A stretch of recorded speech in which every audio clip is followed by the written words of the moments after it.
Chris here with High Seas Cruising, and welcome to today's video. All right, we have a couple of different cruise news stories for you today, and we're going to start off talking about Margaritaville at Sea because they have named the brand new godmother for their ship, Margaritaville at Sea Islander. Now, a lot of times when they pick these godmothers or these godfathers, because there's godfathers now of cruise ships, but when they pick them, I don't know, sometimes they don't always make sense to me. I don't know how they came to the conclusion that okay, this person should be the godmother of this particular cruise ship. Obviously, there's an explanation for each one. Don't know what all of them are. And sometimes, I don't know.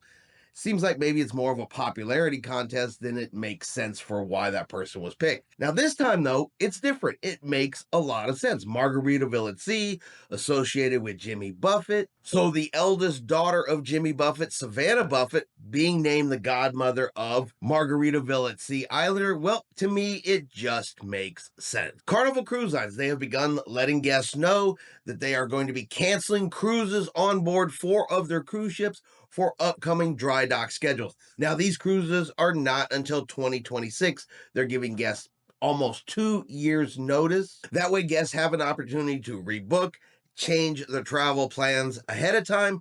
Plenty of notice of these changes. But yep, they have 4 of their ships. They're going to be going into dry dock. The Carnival Glory, the Carnival Dream, the Carnival Pride, and the Carnival Paradise. So that will be Carnival Glory, April 10th through April 20th of 2026. The Carnival Dream, March 29th through April the 4th. The Carnival Pride, March 26th through April the 12th. And the Carnival Paradise, April the 9th through May the 1st. Now, guests will automatically receive a 100% refund. If they choose to rebook, they'll also have protected rates and up to $100 per stateroom in onboard credit. P&O Cruises Australia, well, they have stepped up to help a group of stranded students that were traveling over in Vanuatu. They had some travel plans. They were booked on an airlines to fly back home. Well, that airlines essentially went bankrupt, went insolvent, canceled all travel plans, canceled all flights, and these students were there stranded with no way home.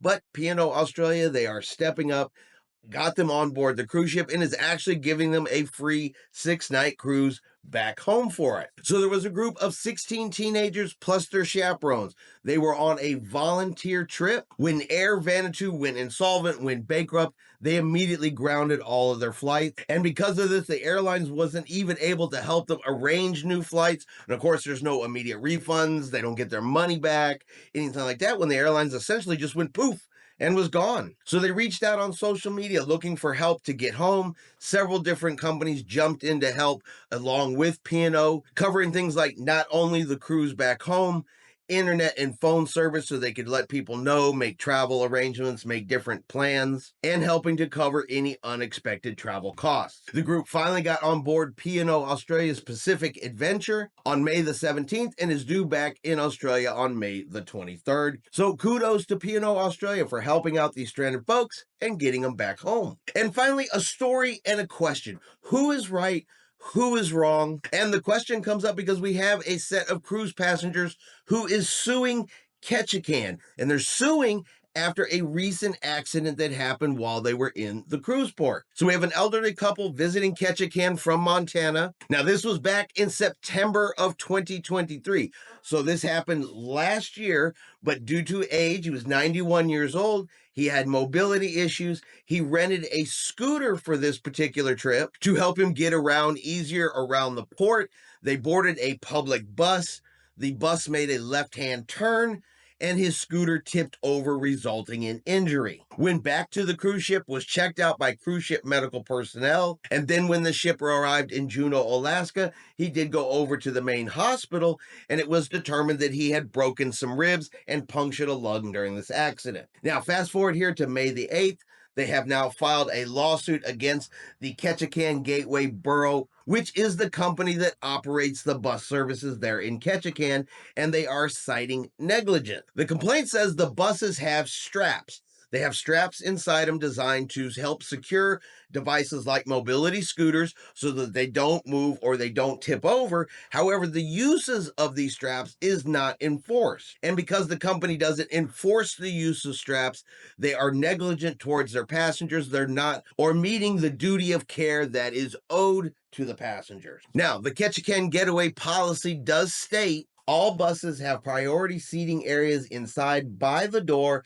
for seniors and riders with limited mobility, plus space for mobility devices. However, this policy does not mention nor explicitly require or advise the use of available straps to secure mobility devices while the bus is in operation. Now, according to these individuals, they followed the driver's instructions. They parked the mobility scooter on the bus where they were supposed to, but they were not told to use the straps. And if the straps had been used, then the accident most likely would not have occurred. Now, there was also a consortium charge filed by his wife, who claims that the physical and emotional trauma of the accident has negatively affected their marriage. Now, I could see both parts of this argument.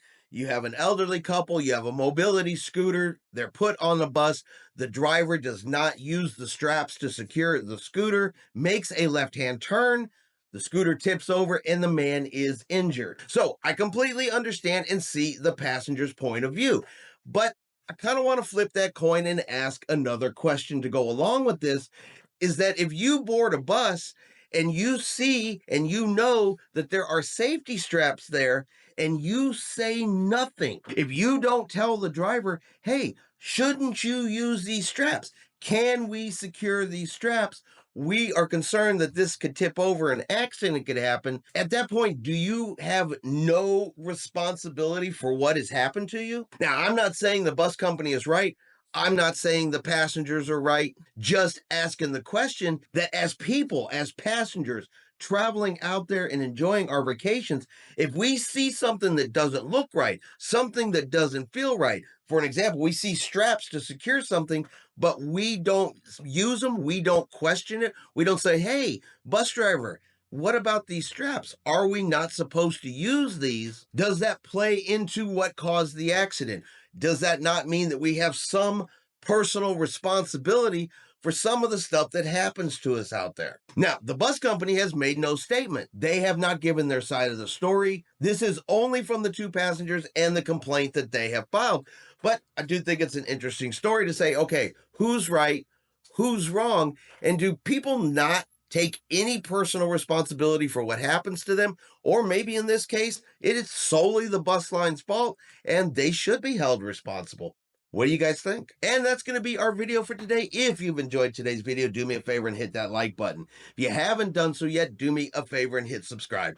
It is free to do so. Helps our channel grow. Let you know anytime we put out a new video. Hope everyone out there is having a really great day. And like always, we will see you out on the high seas.